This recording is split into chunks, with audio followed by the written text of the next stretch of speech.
Why did Theodore Roosevelt run for president as a third-party candidate in 1912?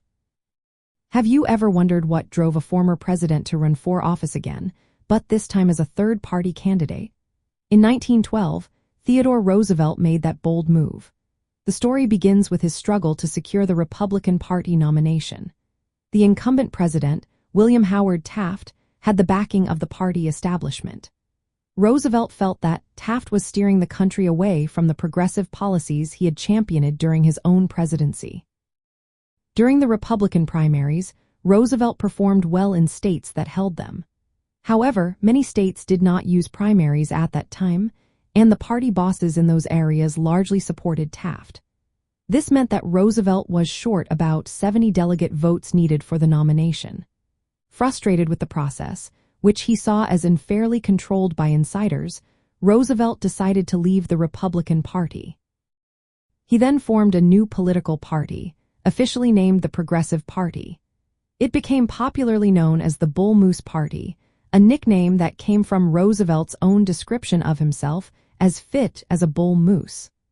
The platform of this new party focused on progressive reforms, advocating for social changes and a more democratic political nominating process.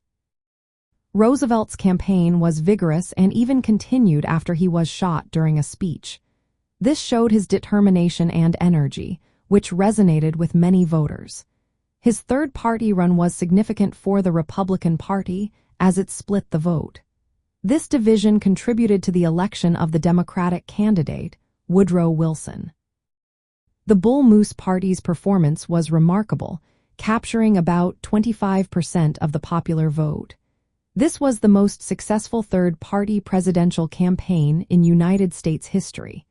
It highlighted the internal divisions within the Republican Party during that time. In essence, Roosevelt ran as a third-party candidate because he was committed to progressive reforms and rejected the conservative direction under Taft's leadership. His decision was a challenge to the party establishment and aimed to push for a more active government agenda. This episode illustrates the impact that third parties can have on Republican strategies and the evolution of the party in response to ideological conflicts.